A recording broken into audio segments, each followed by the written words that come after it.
Tjena!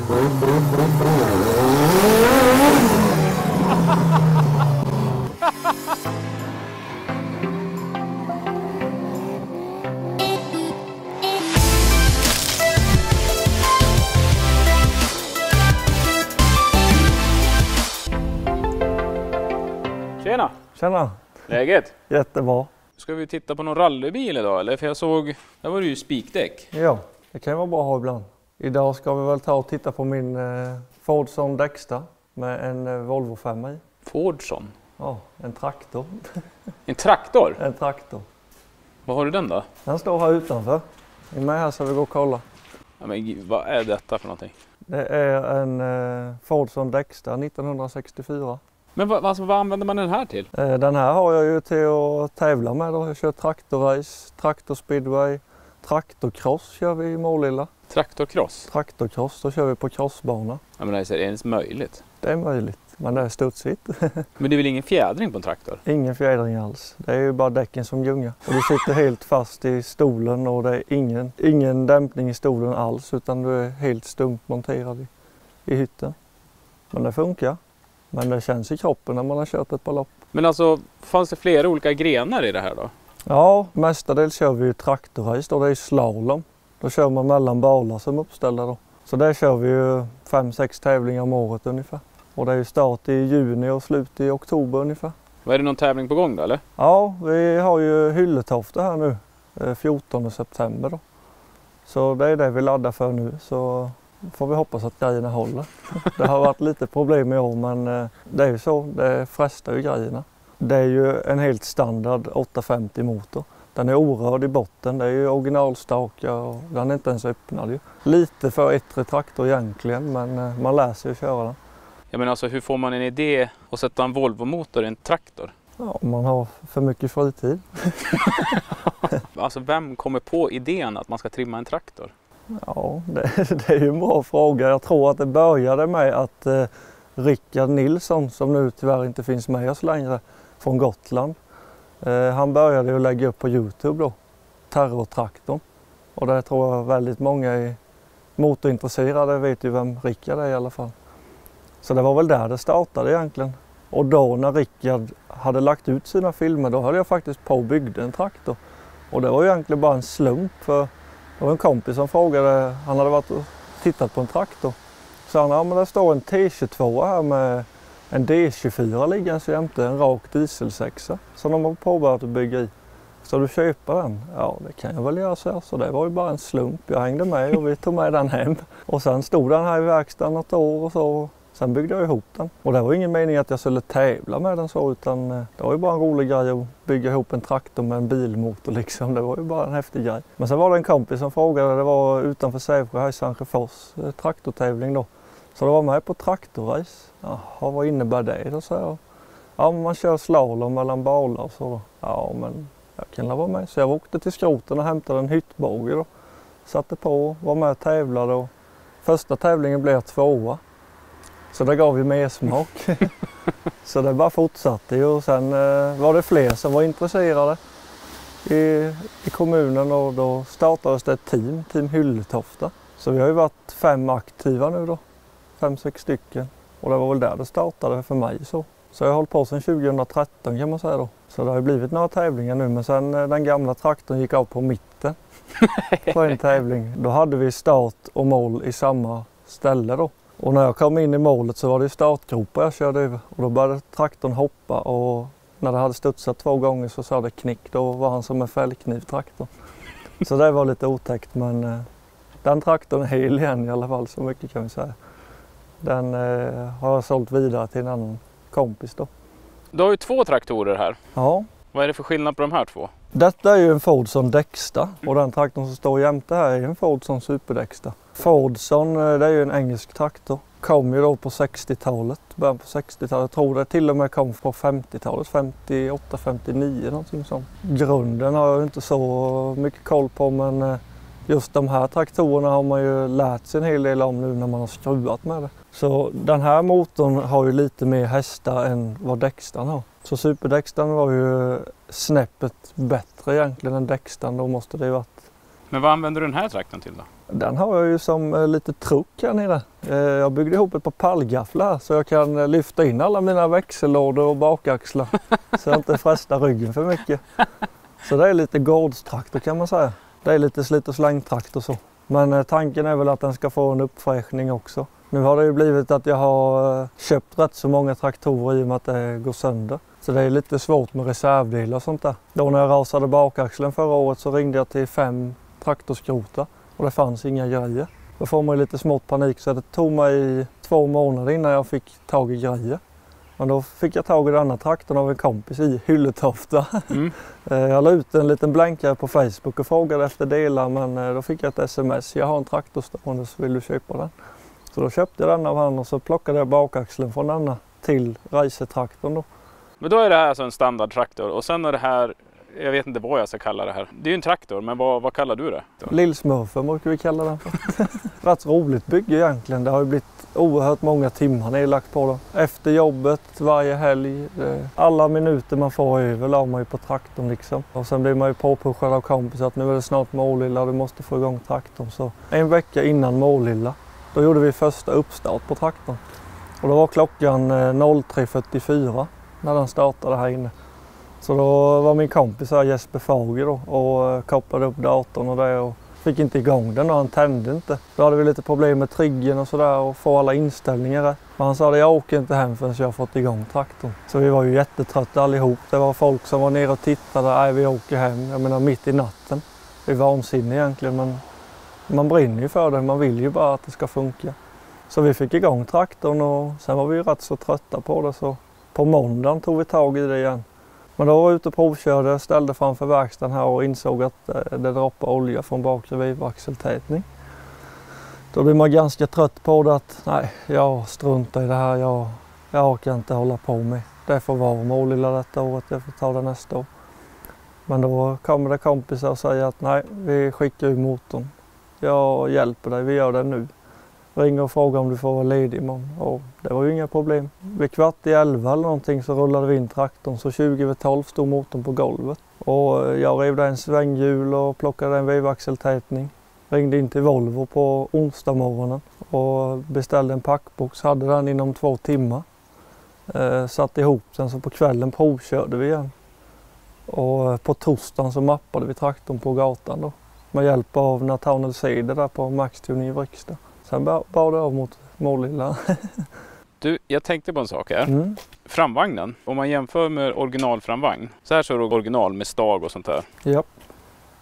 Det här är lite förstärkt. I och med att jag har byggt en ram och lite på traktorn här så har jag ju fått flytta ut stabiliseringsstagen här då. Så de sitter ju i de yttre hålen. Kollar man på den andra så sitter det i de inre. Och sen har jag ju breddat axeln. Jag har flyttat den där i hål här ser du. Så jag har ju flyttat ut axeln då. Och sen har jag ju slipat ur hålen så att jag kan vinkla spindlarna så jag får en lite annan camber på framhjulen. Jag ser det, däcken sticker eller pekar utåt eller vad man ska säga. Ja precis. Det är väl för att de så går lite mer på innerkanten, de lägger sig lite mer. Egentligen vill man ju vinkla spindlarna lite framåt kanske så hjulen viker sig mer. Men... Det här är hjulet helt rakt ska man ju säga. Det är nästan så att det pekar inåt nästan. Ja. Men de här stagen, du har ju svetsat dem på baksidan. Ja, traktorn har jag ju längt 10 cm mot original. Så om man tittar i bakkant här så har jag gjort en hylsa emellan då. Ett massivt ämne som jag har svarvat och knackat i det och svetsat. Och sen har det ju varit andra killar som har byggt ungefär likadant då, som man har kollat på deras byggen. Och då har de haft problem att de har gått av. Så därför har man ju gjort en förstärkning på insidan också då. Du har satt på en platta på baksidan? Ja, det är ett plattjärn bara rätt över då. Men du, varför har man vikter på den på sidan? I och med att traktorn är så kort då. Det är olika på olika tävlingar men den här är ju väldigt smidig. Jag vänder ju lätt med den och nackdelen med den är när det är kort hjulbas. Han vill gärna studsa så här. Han går väldigt mycket på bakhjulen. Och då vill man ju få ner vikten fram. Så jag har gjort en bukplåt i 15 mm plåt. Det hjälper ju till. Känner man att det inte räcker då vill man ju få ner hela traktorn och få ner bettet i bakaxeln också. Så då har jag ju lagt vikter här då. Det är 40 kilo styck här så jag har 120 kilo på varje sida då. Och då känner jag att traktorn blir stadigare också. Men är det här skyddet på sidan? Ja. Jag sparkar på där. Ja, det här är speedway-skyddet eller? Ja, och traktorkross då, det är ju när vi kör flera i samma då. För när vi kör slalom så kör vi på varsin bana.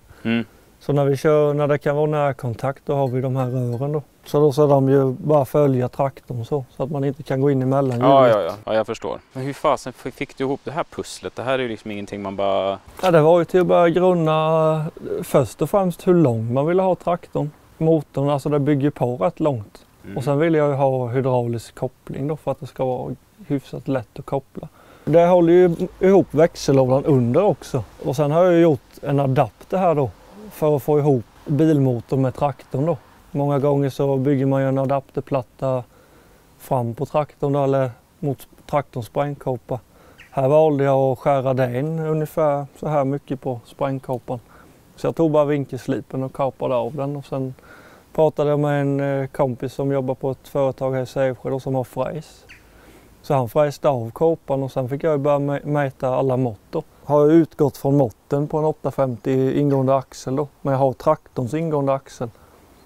Så jag kör ju med ett svänghjul från bakaxeldelar och en Sachs 765 tryckplatta. Sen har jag ju byggt om, det sitter ju inte samma kopplingspedal längre här utan nu har jag ju tagit från en Volvo-traktor. Då får jag ju lite mer som i bilen eller så, att man sitter lite bättre med kopplingspedaler. För original så kopplar man och bromsar med hälen kan man säga egentligen. När man sitter i då man kan ju frikoppla med hela foten också där, men då blir det ju liksom med hälen så. Ja. Då blir det nog ganska tufft om man har en sån hård tryckplatta. Sen har du hytten som du pratade om. Ja, har vi ju kommit fram till att man måste kryssa buren då. Det är ifall att man välter då så att det håller ihop bättre. Nu har jag valt att sätta ett par rör här också. Då håller det emot lite bättre i hörnet här uppe. Sen har vi valt att kryssa bak också då. Det är också enligt reglerna. Vi har gjort dubbla kryss här bak bara för att jag ville få ett rör rakt till bältet. Annars hade det blivit ett jättestort kryss. Hytten sitter ju egentligen bara bultad vid skärmen här, så är det ett järn på insidan som går ner i trumpeten här då. I bakaxeln. Trumpeten? Trumpeten, det kallar man bakaxeln för där. För att det ser ut som en trumpet? Ja, eller? Precis. Batteri ser jag ju. Under är en catch-tank eller? En catch-tank, ja. På en traktor? I och med att det skuttar håller på så vill man ju aldrig tappa soppa. Och i och med att jag åker etanol med så får man ju inte tappa soppatrycket. Där är soppatanken, det är en lufttank till en lastbil. Valde och satte den bak då på grund av att jag vill ha flyktväg ut ifall att det skulle börja brinna. Original så sitter tanken under ratten.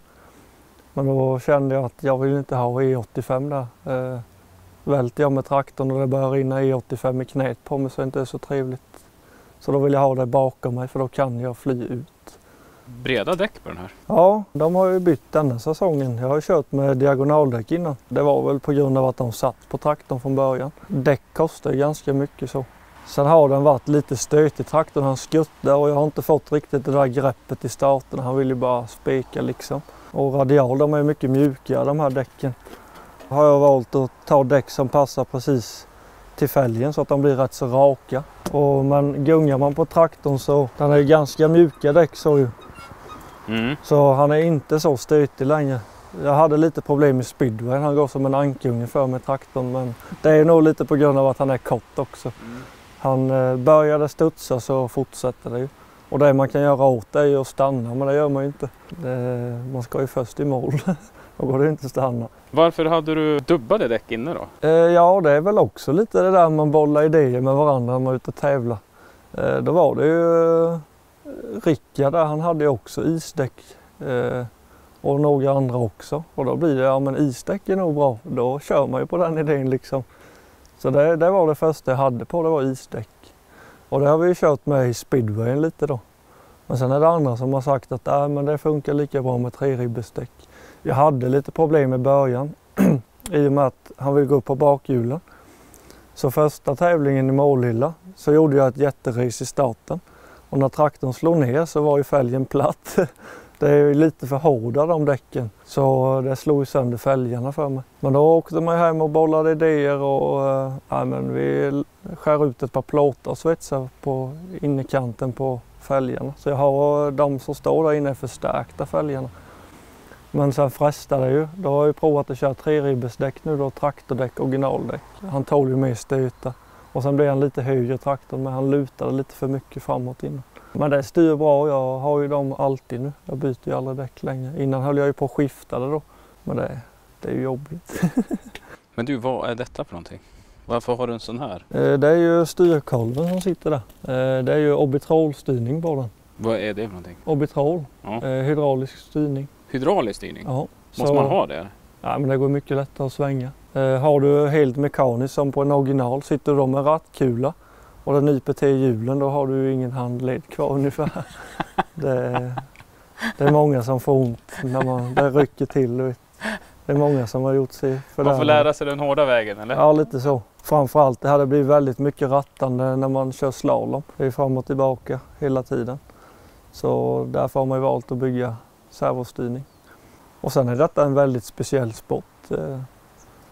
Man måste nog vara lite dum i huvudet för att hålla på med det här, tror jag, ärligt talat. Det hoppar och skumpar och hornen växer ut, det är ju helt svart, du vet. Men det är fruktansvärt roligt är det. Men sen har man ju nytta av det här att vi bollar idéer med oss. Ingen är ju hemlig eller så på tävling, utan frågar man hur har du gjort här, då är ju folk liksom ärliga och hjälper till. Det är ju det som är så roligt med det här.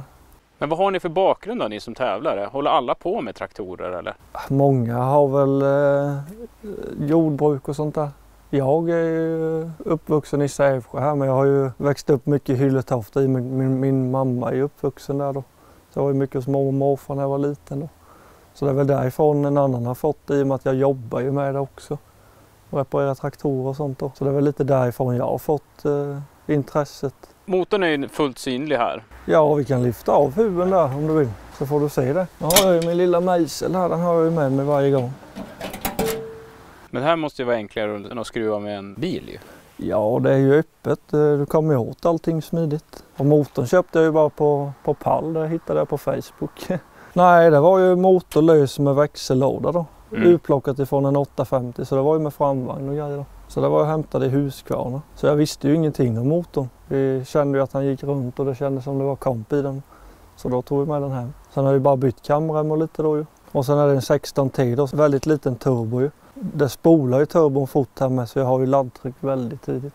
Motorn är ju faktiskt helt standard i botten då ju. De säger ju att de klarar 300 hästar och ungefär då. Och detta har ju hållit nu i 3 säsonger. Motorn har ju inte gjort någonting med. Jag har haft hjälp då, vi har byggt ett grenrör här då ju. Det är som ett ormbo. Ja, det är designat av Jesper Fagen. Men det är raka rör på den här, det var väldigt... Det är raka rör. Det är screenpipe ut från wastegaten med då. Jag har ju ett par rör här, ser du. De går ju mot hytten och ner mot framaxeln. Det är också en förstärkning då, bara för att jag knäckte den andra traktorn, så vill man ju ha det så starkt det bara går. Det jag har funderat på att jag ska uppdatera på traktorn i vinter till nästa säsong är väl bromsar. Det är ju trumbromsar original och det är det vi kör med då, men trumbromsar de glasar ju sig väldigt fort. Man plockar det och gör i ordning, putsar rent allting och nya belägg, och så kör man 2-3 tävlingar så tar de knappt ingenting igen. Och bromsar är rätt skönt att ha. Tanken är att bygga skivbromsar. Då har man också funderat lite på hur ska man bygga skivbromsar på traktorn, men det är andra som har gjort det och det finns idéer nu, så det blir det nog till nästa säsong. Så det är väl nästa steg att gå. Är det 4-punktsbälte då eller? Här har vi 4-punktsbälte, ja. Och ha ett som är ganska brett med då. Och det blir ju väldigt gärna att det skär in. För du sitter, det bara studsar, du vet. Så man får ju spänna väldigt hårt. Och stolen är ju stumt monterad. Så det är ju bara hjulen som gungar. Det är ju den enda fjädringen som finns. När jag har ratten rakt nu, fullt utslag åt vänster, då rattar jag 2 varv. Men det tänker jag aldrig på. För i och med att det är orbitrol här nu då. Nu säger du att nu står ju ratten rakt. Men har jag kört ett race så kanske rattkulan sitter här borta. Men det tänker jag aldrig på. Så det där är gasen? Det är gasen, ja. Det är ju handgas framåt så. Sen har jag ju fotgas där med då. Men så har du 2 andra pedaler där. Vad är det där för någonting? Det är ju bromsen då. Per hjul? Ja, så där har du vänster och där har du höger. Okej, så du trycker ner en då när du kommer i kurvorna? Jag sitter ju och kör så här då, så bromsar jag med hälen då. Ja. Så när jag ska svänga vänster då nyper jag ju till på bromsen så. Och likadant på andra då.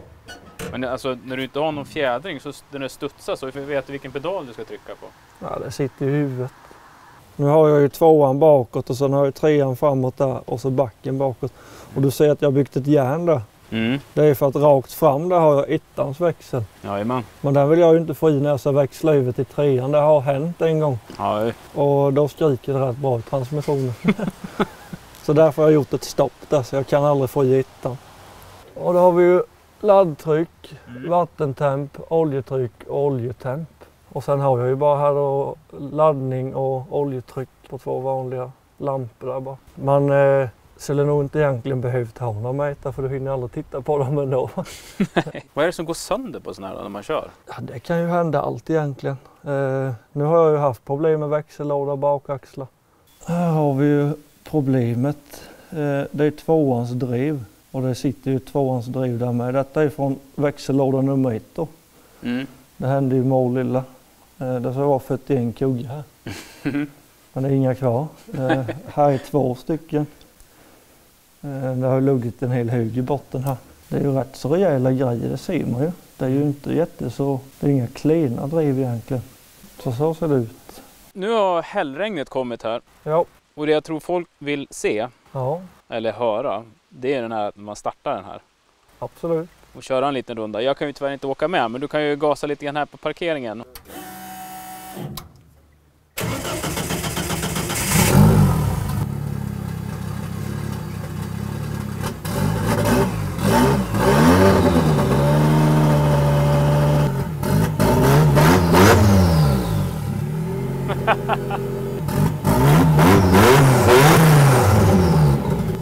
Och så ser om växellådan håller denna gången.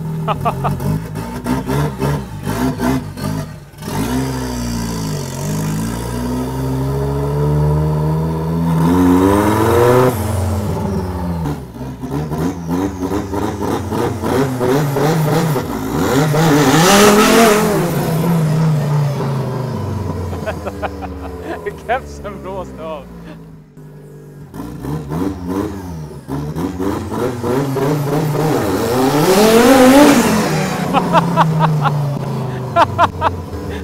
Traktor! Galet ju! Hör du vilken fantastisk maskin? Ja, det verkar funka nu. Ja. Vi hoppas att det håller hylletoften. Nu har vi provat att göra en start i alla fall. Och Ja. än så länge skramlar det inte i växellådan. Men jag får väl önska dig lycka till då på tävlingen. Får vi se om jag dyker upp där och filmar lite grann. Ja, men gör det tycker jag absolut. Ja. Så får du se lite häftiga byggen med. Ja, det ska vi göra. Du är på återseende. Ja, Vi tack hörs. så mycket. Hej hej. Hej!